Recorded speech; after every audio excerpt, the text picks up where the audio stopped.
ماں باپ کی اہمیت اور نماز روزے کے معاملات کیسے کیا ہیں۔ اللہ کی نبی کی خدمت میں ایک صاحبہ، ایک خاتون دوڑی آئیں، گھبرائی ہوئی، پریشان بالکل۔ یا رسول اللہ، میرے شوہر کا نام علقمہ ہے، نماز روزے کا پابند ہے، نیک انسان ہے، لوگوں سے اچھے سے بات کرتا ہے، لیکن اس وقت بہت شدت کی تکلیف میں ہے۔ اے اللہ کے نبی، اس کی تکلیفیں دیکھی نہیں جا رہی ہیں، تیماردار ہر طرح سے کوشش کر رہے ہیں، زبان پہ کلمہ بھی نہیں آ رہا ہے، روح بھی نہیں نکل رہی ہے اور راحت بھی نہیں مل رہی ہے۔ اب آپ سوچئے کہ اگر یہ بات کسی سے جا کے آپ کہیں تو کیا امید رکھیں گے؟ سامنے والا یہی کہے گا نا، ارے بھائی کسی اچھے ڈاکٹر کو دکھایا، ارے فلاں ڈاکٹر کے پاس چلو، اچھا میں لے کے چل رہا ہوں۔ نہیں، ہمارے نبی نے کیا فرمایا؟ ہمارے نبی نے فرمایا کہ اس کے ماں باپ میں کوئی زندہ ہیں۔ بتایا گیا کہ باپ کا انتقال ہو چکا ہے، ماں زندہ ہے۔ ہمارے نبی نے ایک صحابی سے کہا کہ اس کے گھر جاؤ اور ماں سے کہنا کہ اللہ کے نبی نے یاد کیا ہے۔ وہ جب پہنچے، کہا اللہ کے نبی نے آپ کو یاد کیا، تو بوڑھی خاتون خوش ہو گئی۔ ان کو تو پتہ نہیں کیوں یاد کیا، ان کو لگا میرے نصیب کھل گئے کہ اللہ کے نبی نے کس وجہ سے مجھے بلایا، میں جا رہی ہوں۔ خوشی خوشی چل کے مسجد نبوی آ گئی۔ اللہ کے نبی سے ملاقات ہوئی، تمہارے نبی نے پوچھا کہ علقمہ تمہارا بیٹا ہے؟ عرض کیا کہ یا رسول اللہ میرا بیٹا ہے۔ تمہارے نبی نے پوچھا کہ کیا ناراض ہو اپنے بیٹے سے؟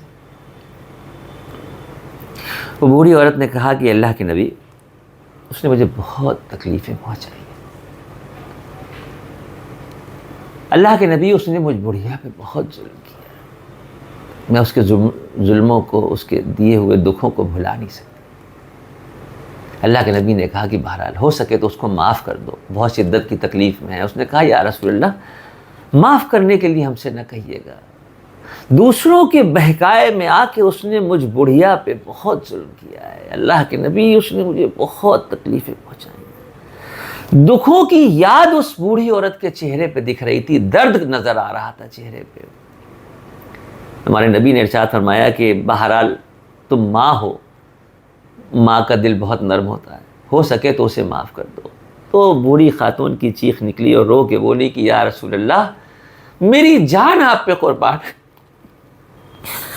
کہا کہ یا رسول اللہ، میری جان آپ پہ قربان ہے، معاف کرنے کے لیے نہ کہیے گا، ہم اسے معاف نہیں کریں گے، اس نے مجھے بہت تکلیف پہنچائی ہے۔ اللہ کے نبی، میں بیان نہیں کر سکتی اس نے کس کس طرح کے ظلم مجھ بڑھیا پہ کیے ہیں، اس کے سوا میرا کوئی نہیں تھا۔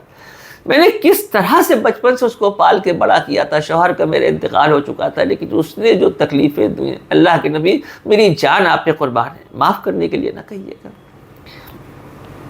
ہمارے نبی نے حضرت بلال کو حکم دیا کہ جاؤ کہیں سے سوکھی لکڑیاں جمع کر کے لاؤ، ان لکڑیوں کو جلاؤ، جب آگ جل جائے، شعلے بھڑکنے لگے تو اس کے بیٹے علقمہ کو اٹھا کر اس آگ میں ڈال دو۔ یہ جملہ سننا تھا کہ ماں کی چیخ نکل گئی، یا رسول اللہ، آپ میرے بیٹے کو آگ میں ڈال دیں گے؟ تو ہمارے نبی نے اس وقت جو فرمایا وہ قیامت تک پیدا ہونے والے مسلمانوں کے لیے ہے۔ ہمارے نبی نے فرمایا کہ اگر کوئی شخص ایسا ہے کہ اس کی ماں اس سے ناراض ہے، اگر کوئی شخص ایسا ہے کہ اس کی ماں اس سے ناراض ہے، تو پھر قیامت کے دن اس شخص کا حساب کتاب ہی نہیں ہوگا۔